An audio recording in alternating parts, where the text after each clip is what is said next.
Bom dia, crianças e crianços!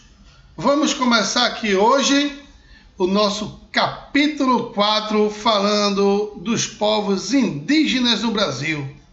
Os povos pioneiros, os primeiros que nós tivemos aqui em nosso território, que infelizmente boa parte foi dizimada, pelo homem branco e pela ganância do capitalismo.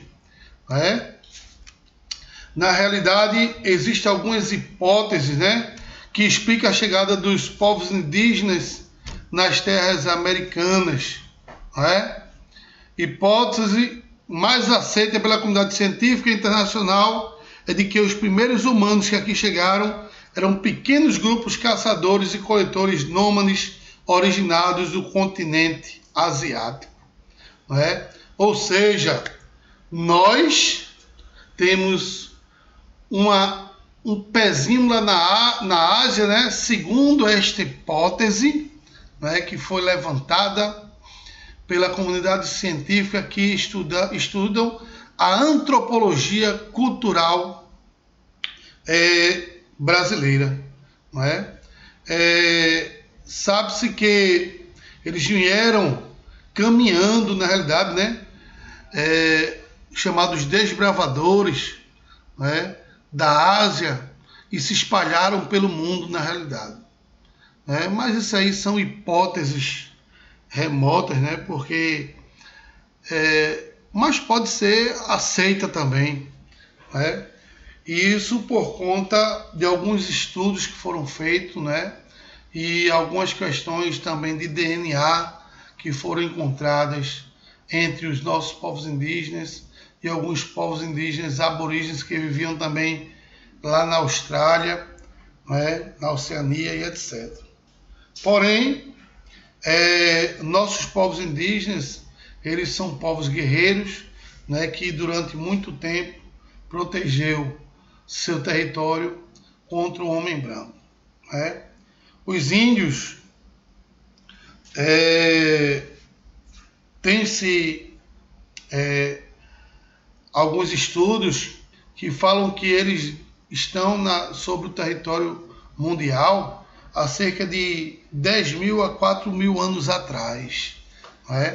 Então, muito tempo, a existência do povo indígena sobre o território brasileiro.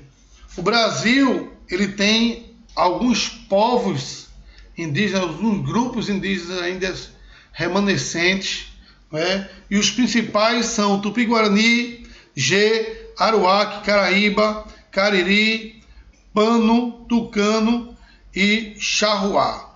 Então, são os principais grupos indígenas existentes ainda no Brasil. E o fóssil mais antigo indígena encontrado no Brasil é o de Luzia. Luzia foi o fóssil do hominídeo encontrado mais antigo no Brasil.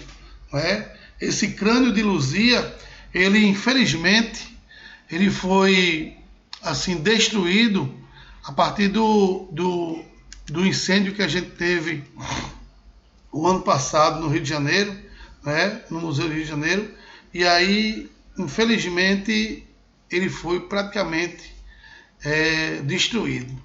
Mas alguns estudiosos, alguns arqueólogos já tentaram recuperar, mas infelizmente não vai ter aquela característica inicial que foi encontrada, porque infelizmente ela foi parcialmente destruída.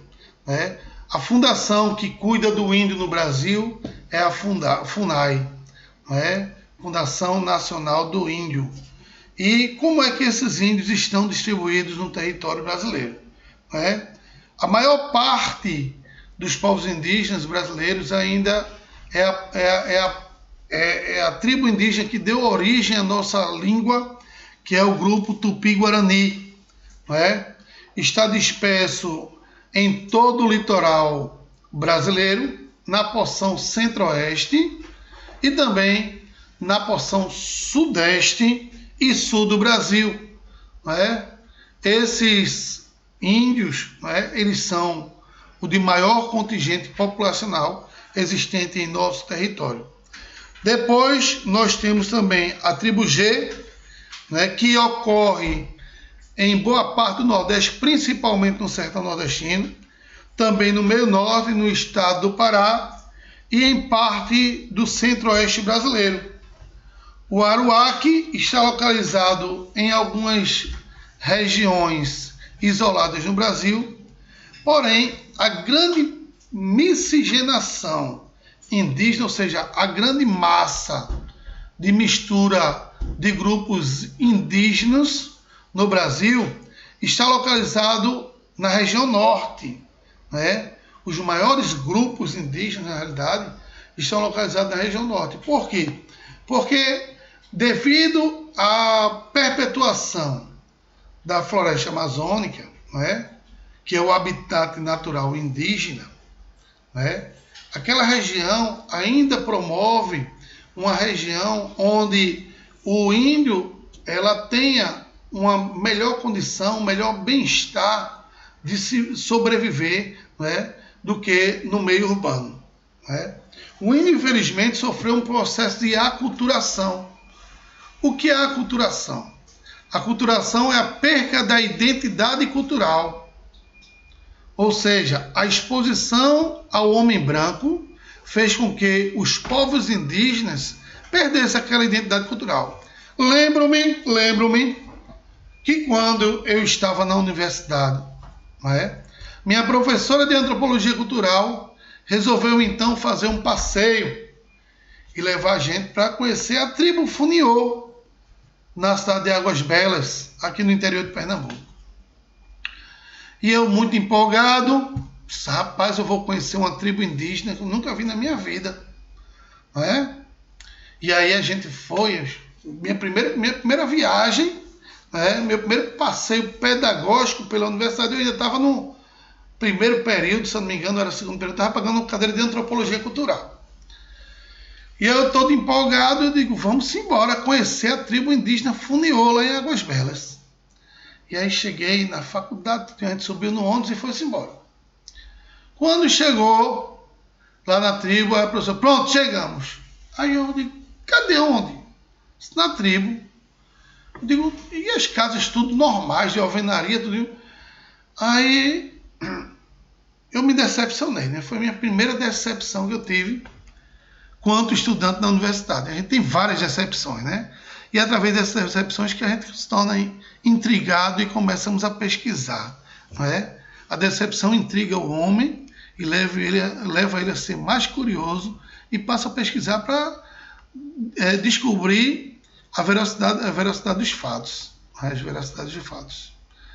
E aí eu disse, professora, a senhora disse que ia trazer a gente numa tribo indígena e eu estou vendo um monte de casa aqui. Inclusive, naquela época ainda não tinha muito celular, o celular não era tão popular assim, e tinha ido no orelhão ligando para algum parente dele em algum local do Brasil. E eu disse, oxi, como é isso? E aí depois eu comecei a estudar e notei que isso é um processo de aculturação. O índio, ele perdeu a sua identidade cultural. Onde eu esperava encontrar ocas, né, que era a casa típica do índio, no período colonial lá atrás, eu encontrei casas de alvenaria normais. Né? Eu esperava ver os índios nus andando para lá e para cá. Não, tinha índio usando bermuda Silway, né? Camisa de marca, melhor do que eu, que nem essas coisas eu tinha naquela época. Né? Eu esperava o índio fazendo sinal de fumaça para se comunicar com outra tribo. O índio estava ligando no orelhão, com cartão, né? Eu disse assim, rapaz, então por que isso ocorreu? Justamente por conta da exposição constante que o índio passou a ter com o homem branco, não é? O homem branco, ele passou ao quê? A promover o processo de aculturação, ou seja, a perca da idade cultural do índio. Sem falar, inclusive, do processo de etnocídio, né? Ou seja, o extermínio de uma etnia, não é, que é a etnia indígena, que eles sofreram perante os homens brancos, não é, esse etnocídio. Eles batalharam muito por suas terras, não é? Porém, como as armas indígenas eram extremamente rudimentares, com arcos e flechas, o homem branco veio com arma de fogo, como pistolas, canhões, espingardas, etc. E não tinha como você batalhar diretamente com esse pessoal. E aí, infelizmente, sofreram esse etnocídio, esse genocídio, né? Então, boa parte dos índios acabaram sendo excluídos do território. Muitos grupos indígenas acabaram sendo excluídos do território brasileiro, né? Infelizmente. Hoje eles estão em algumas áreas territoriais bem particulares, né? Preservadas e protegidas pelo governo federal. Não é? Então, o índio, ele sofreu muito, não é? No território brasileiro. Viviam basicamente, antes do homem branco, da caça, da pesca e da coleta. Não é?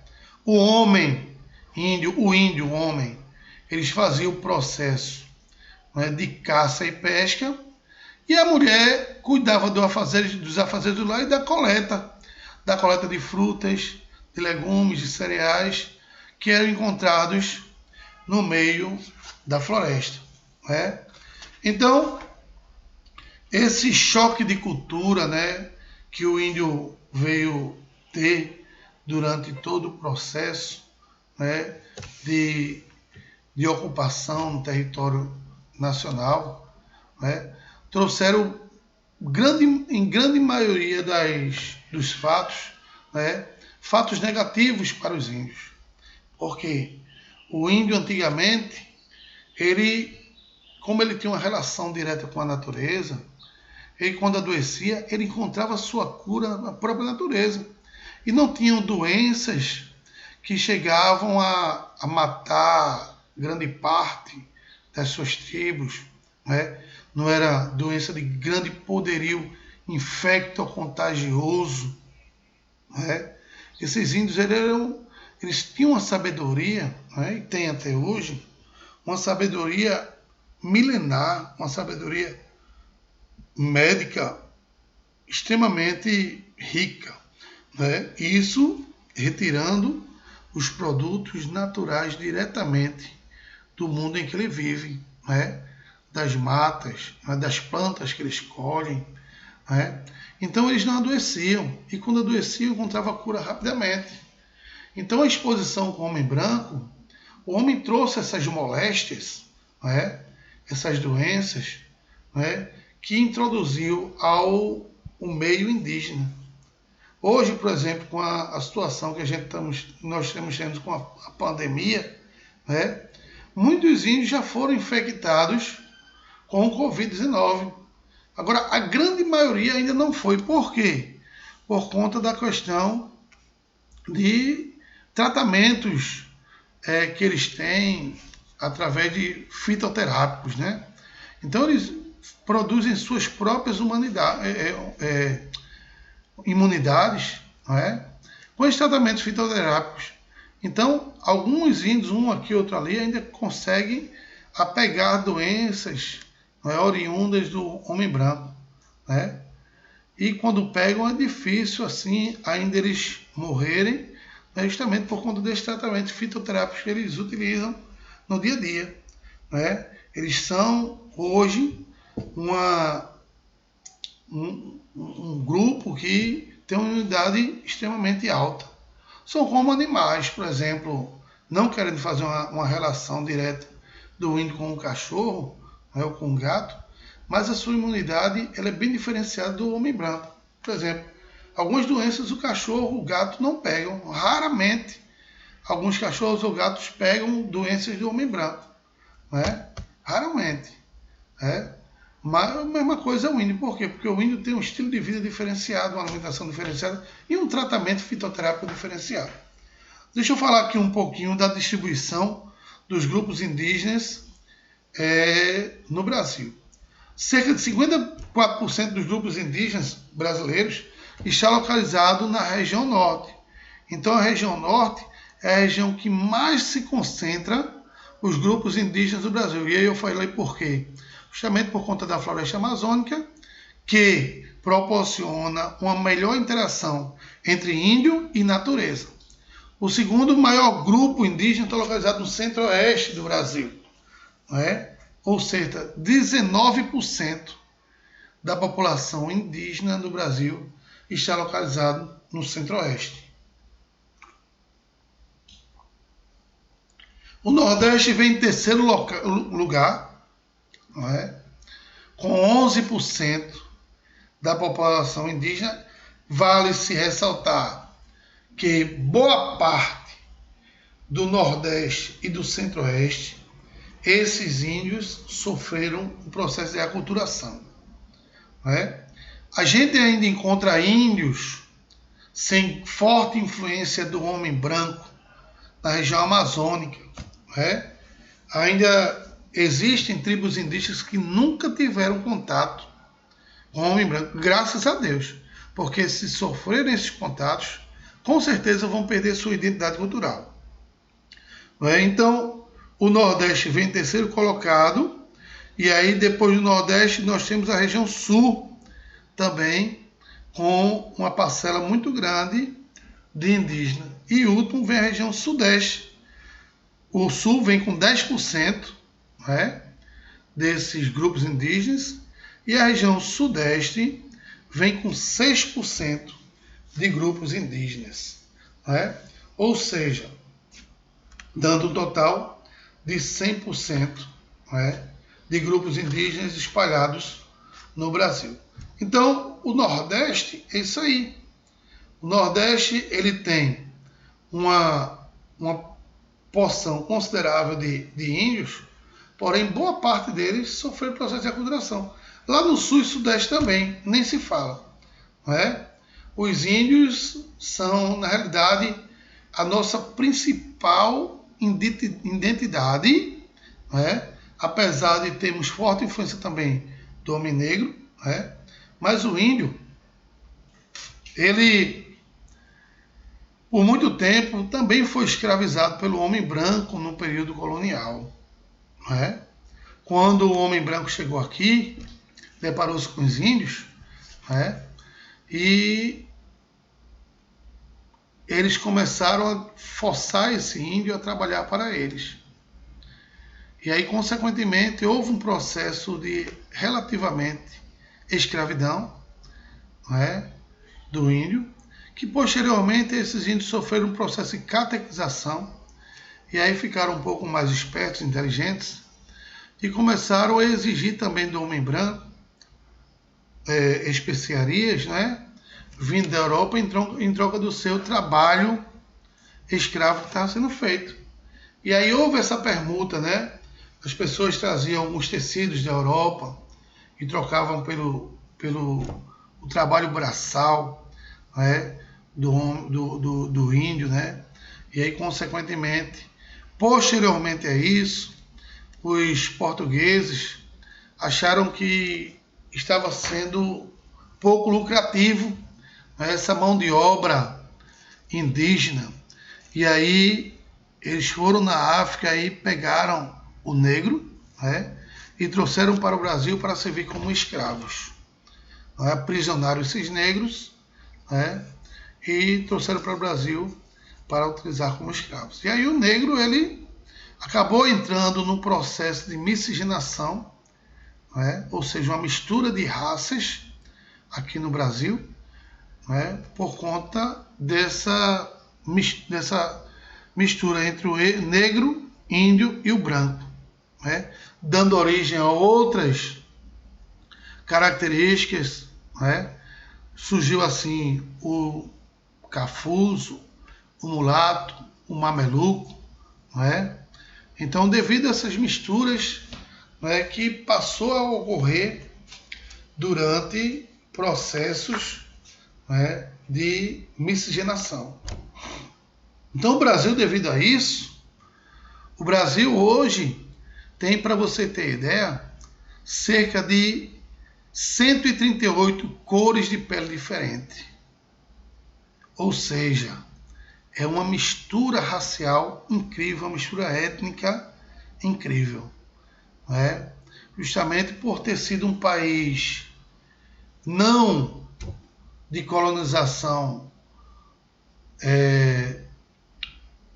um país de colonização por, como é que eu posso dizer, um país especialmente de colonização por exploração, o Brasil foi. E aí, consequentemente, a gente teve essa mistura, né, entre grupos, né, que deu-se com isso um processo muito ímpar, ou seja, o Brasil junto com a Austrália são os dois países que apresentam a maior mistura étnica racial do mundo. A Austrália também sofreu muito com as questões, né, de ocupação territorial. O território australiano, antigamente, antes do período colonial, naquela região lá, era ocupado por quem? Pelos aborígenes. E aí, quando os ingleses invadiram aquela região, o que aconteceu? Praticamente exterminaram os grupos aborígenes australianos. E aí, o que aconteceu? Eles foram reduzidos a um pequeno grupo, né, na Austrália, e migraram para algumas ilhas daquela região ali da Polinésia. Hoje existe várias ilhas na Polinésia, constituídas apenas por aborígenes. São as chamadas Melanésias. Né? Melanésias quer dizer ilhas com pessoas com melanina na pele. Ou seja, os aborígenes tinham pele escura, não é? E aí, por conta disso, ocuparam aquelas regiões ali da Polinésia, não é? Onde vivem até hoje. Existia uma grande discriminação étnica e racial com os índios australianos, tanto é que só na Olimpíada de Sydney, na Austrália, é que um primeiro aborígene pôde participar de uma Olimpíada de homem branco, da Olimpíada moderna, na realidade, né? Que foi uma corredora que, diga-se de passagem, conquistou medalha de ouro. Né? Foi a primeira corredora aborígene da história a conquistar uma medalha de ouro. Né? Belíssima ela, corria muito, uma atleta bem rígida mesmo no que fazia. Né? Então, eles contribuíram muito para o desenvolvimento também do continente asiático, ou do continente da Oceania. Né? Então, a FUNAI hoje é o que protege o índio no Brasil. Né? Muitas pessoas lutaram para que os índios eles não fossem dizimados, né, do território brasileiro. Brigaram muito de frente mesmo, né? E como, por exemplo, os irmãos Vilas Boas, né, foram pessoas que viviam lá diretamente com o índio, vendo o dia a dia do índio, vendo como eles se comportavam, como eles viviam, como esse processo de aculturação que o índio sofreu e vem sofrendo até hoje, né, acabou contribuindo, né, com essa dizimação do índio no território brasileiro. Então, os irmãos Vilas Boas foram, na realidade, um dos pioneiros, né, a lutar pela causa indígena no Brasil. Né? Infelizmente, eles também morreram, né? Morreram no processo histórico. Né? Eu cheguei a acompanhar um pouco, durante a década de 80, esse trabalho dos irmãos Vilas Boas. Chico Mendes também, que era um exímio defensor da natureza, né? mas Chico Mendes era muito voltado mais para a questão do cultivo da seringueira na região norte, mas também eles protegiam muitos índios. A missionária Dorothy Stein também, que foi morta agora nos anos 2000, final dos anos, se não me engano, 2009, foram pessoas muito importantes, né, que defendiam a causa indígena no Brasil, né? Mas, infelizmente, esse etnocídio ainda não acabou, né? O que fala mais alto hoje no Brasil é o quê? É o dinheiro, né? Como naquela região norte do Brasil temos áreas extremamente agricultáveis, né? Áreas de reservas indígenas muito valiosa, com uma grande riqueza de minerais, como por exemplo o ouro, né? Então tem muita ganância atrás disso tudo aí, né? Então muitos índios estão morrendo por conta dessa ganância do capitalismo, né? Em busca também da madeira, né? Tem muita madeira de qualidade, em busca também de ervas medicinais para desenvolvimento de novos medicamentos, né? Tudo isso acaba ocasionando a extinção do índio. E o índio, gente, são pessoas extremamente receptíveis, calorosas.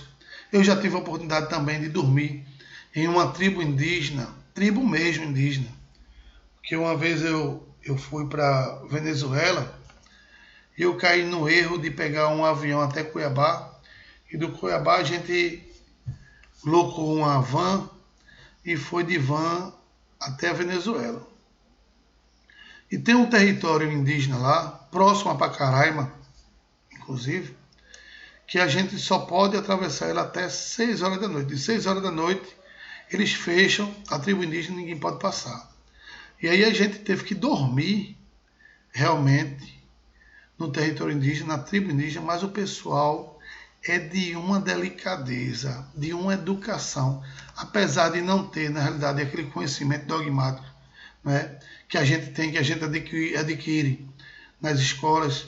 O conhecimento deles são meramente conhecimentos empíricos, que é aquele conhecimento que você obtém durante o dia a dia, né, nas ruas em onde você vive. Então eles têm uma delicadeza de tratar as pessoas muito grande, mostrando também, é claro que também tem um lado capitalista, né? Porque à noite eles mostram o toré de caboclo lá, que são rituais culturais das tribos indígenas, e aí a gente paga por isso, né? Se não paga com dinheiro, paga com roupas ou com qualquer produto que a gente tem, mas eles aceitam, né? E aí é obrigado a gente pagar então, também. Então, é uma questão que o índio hoje em dia não é tão ingênuo assim, né? Eles têm alguma coisa em troca, né? Como em qualquer lugar que você chega, mas a educação e graças a Deus eles trataram a gente muito bem. Sinto saudade de alguns índios, de algumas pessoas que trataram a gente muito bem lá, peguei muita amizade, né? Que é um pessoal extremamente, em poucos lugares que eu cheguei na minha vida, mesmo em lugares onde eu tenho pessoas extremamente estudadas, pessoas extremamente inteligentes, mas em poucos lugares eu fui tão bem tratado quanto nessa tribo indígena que a gente foi lá. Né? Pessoal extremamente gente boa mesmo. Não tenho o que falar de mal deles não. Né? Então o índio é isso, o índio é a simplicidade em pessoa. Né? Mas infelizmente a ignorância, né? O ser humano, né? O homem branco, ele é uma pessoa muito egocêntrica. Ele pensa primeiramente nele mesmo, depois nele mesmo de novo, para depois ele pensar no próximo, né? E além de ser egocêntrico, ele também é hipócrita. Ele diz que não faz uma coisa e acaba fazendo, né? Então, o índio não pensa nessas coisas, não. O índio, ele faz para o bem-estar dele e do grupo, porque eles são pessoas extremamente coletivas. Né? O índio, ele pensa no coletivo, ele não é egocêntrico. Né? Ele pensa no todo. Então, se o índio vai para a caça, ele vai para a mata para caçar, ele vai em busca de um javali. Ele não vai em busca apenas de, por exemplo, um preá que é pequeno, só dá para ele. Não, ele vai em busca de um javali porque dá para a comunidade dele toda, a tribo dele toda comer. E outra coisa, a relação que ele tem com a natureza, que o índio tem com a natureza, é uma relação que ele visa a perpetuação daquilo ali.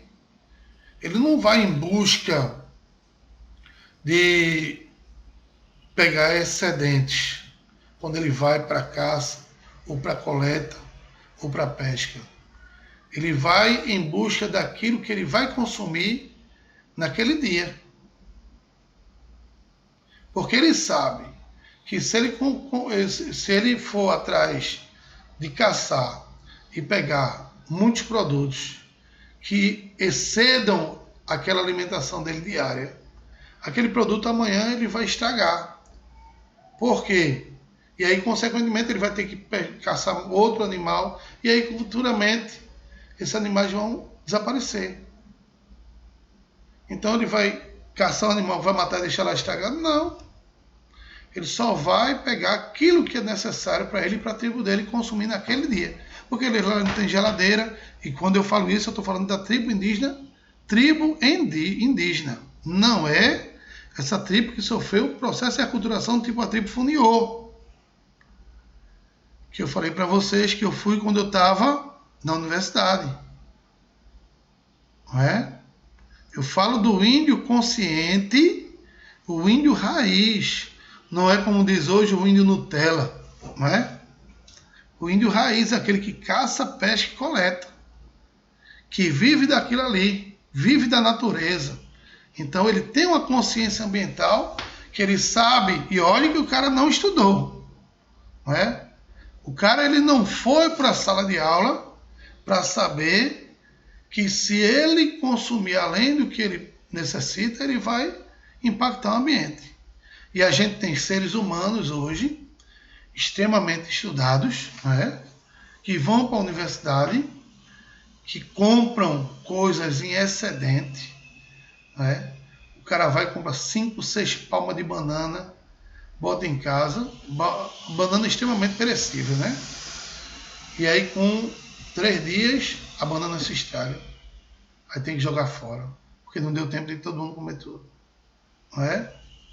Joga fora, não tem nem a hombridade de distribuir, dar para alguém, quando está madura demais. E joga fora no lixo. E aí produz lixo, esse lixo por sua vez vai se decompor, os gases vão ser dispersos na atmosfera e, consequentemente, vai acabar ocasionando o quê? Impactos ambientais. O índio não pensa assim. O índio ele é consciente, ele tem consciência ambiental.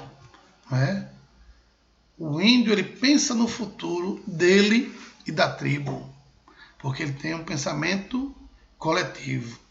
E aí a diferença entre o índio e o homem branco.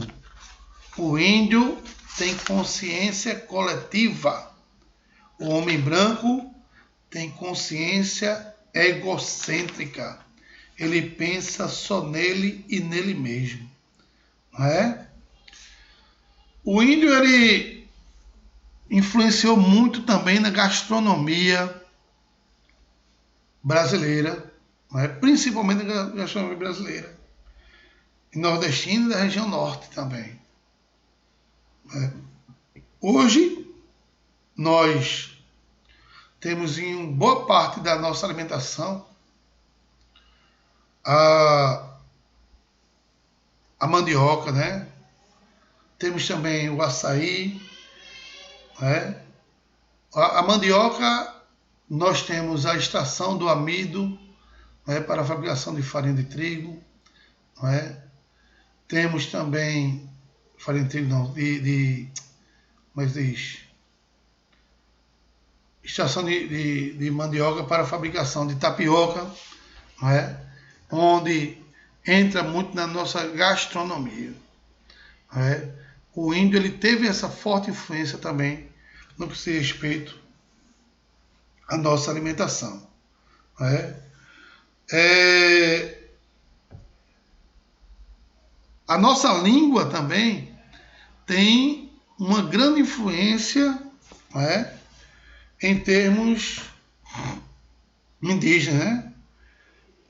Hoje, as palavras de língua original indígena também caíram no nosso dialeto. Como, por exemplo, abacaxi é uma palavra indígena, que na realidade o nome do abacaxi é ananás.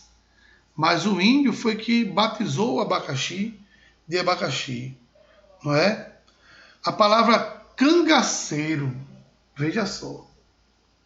A palavra cangaceiro. Canga está relacionado ao solo rachado do sertão nordestino. Cangaceiro nada mais é do que o homem sertanejo que anda sobre o solo rachado. E essa palavra canga é uma palavra indígena, né? Que foi criado pelo próprio índio, não é? Que entrou na cultura, né, do homem branco. Né? Alguns animais receberam nomes, né, como capivara, como gambá. Né? Tudo é isso, nome de origem indígena. Pipoca, por exemplo. Pipoca é uma palavra indígena, não é? Que foi justamente absorvida por nossa gastronomia, né? Que nós utilizamos nos dias atuais. Não é?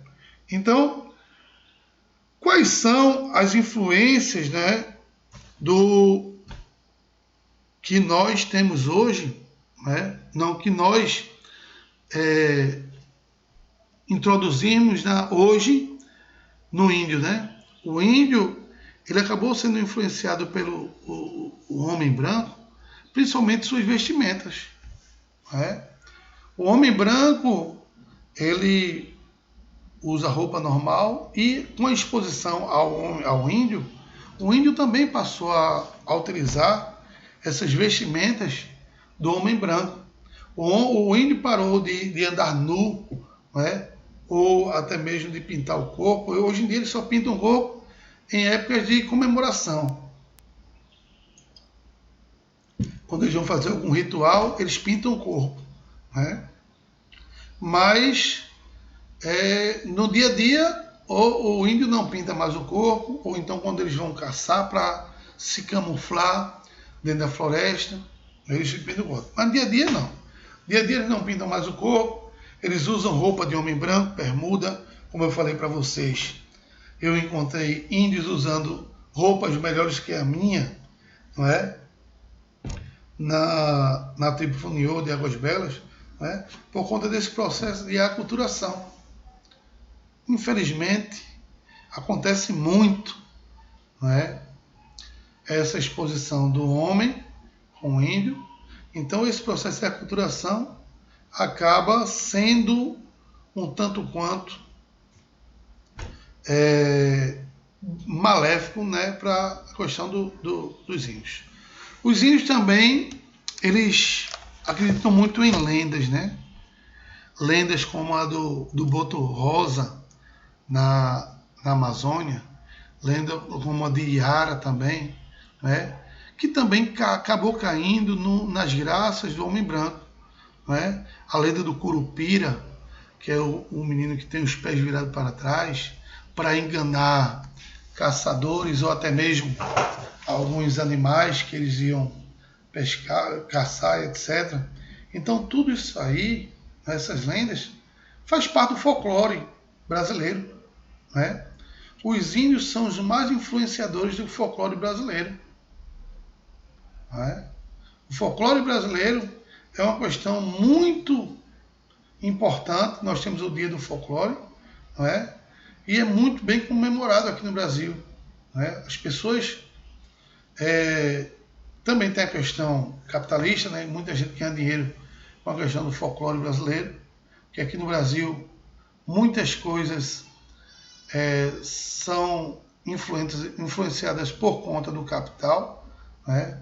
Porque o capitalismo tem como sua principal característica que é o lucro, e aí, consequentemente, eu tenho o folclore também como uma grande fonte de renda para a população que vive disso aí, não é? Então, os índios são um grande influenciador do folclore brasileiro, né? As crianças indígenas são chamadas de curumins, não é? Os curumins são crianças, não é, que são criadas dentro de uma tribo, não é, e vivem diretamente. Olha, os índios, os curumins, eles quando nascem, eles são criados soltos, não tem a questão de vacinação, não é, e não adoecem. Por quê? Porque esses curumins, eles são tratados como praticamente animais, não é? Porque eles se alimentam e tomam medicamentos fitoterápicos que acabam elevando sua imunidade, não é? Então, se você pegar uma criança branca e ela começar a viver ali com os índios, com certeza ela vai adoecer da noite para o dia. Por quê? Porque ela não tem essa imunidade que o curumim ele tem, não é? Então, gente, olha, dando continuidade ao nosso assunto do capítulo 3, 4, vocês vão responder em casa a página 112. Deixa eu ver aqui. 112 não, tem mais. Não. Da página 109, 110, 112, 113, 114, 115, até a página 118, não é? Ou seja, da página 110, não, da página 109 até a 118. Ah, professor, é muita coisa para a gente fazer. Gente, a maioria é marcar X. Ó, tem uma página marcar X, 2 para 3 páginas marcar X, não é?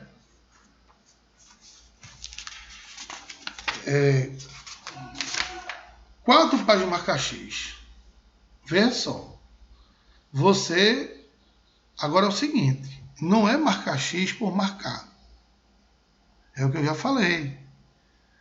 Prestem atenção, façam com consciência. Leiam, estudem, né? Para que vocês não venham se prejudicar. Porque eu vou conferir de novo isso aqui. Nas aulas que a gente tiver, a partir da semana que vem, a outra, nós vamos ter aulas ao vivo, né? Vai ser a nossa live. Olha, estou ficando falando, vou fazer live. A partir da semana que vem, da outra, né? Então, a exigência vai ser maior, né? Vocês têm todo o tempo do mundo para fazer isso aí, né? Vamos trabalhar da melhor forma possível, né? Sem deixar nenhuma questão sem responder. Eu espero que vocês levem a sério, viu? Leve a sério ao máximo, para que nosso trabalho saia da melhor forma possível e no final do ano todo mundo seja aprovado. Se Deus quiser, não é? Essa doença vai desaparecer o mais breve possível. Hoje eu vi a notícia excelente, que a vacina está quase sendo aprovada, né? E aí, se Deus quiser, lá para setembro, ela vai começar a ser utilizada, né? Para que nós ficássemos imunizados, e aí a gente bota de vez um basta nessa doença. Muito obrigado e tenham um bom dia.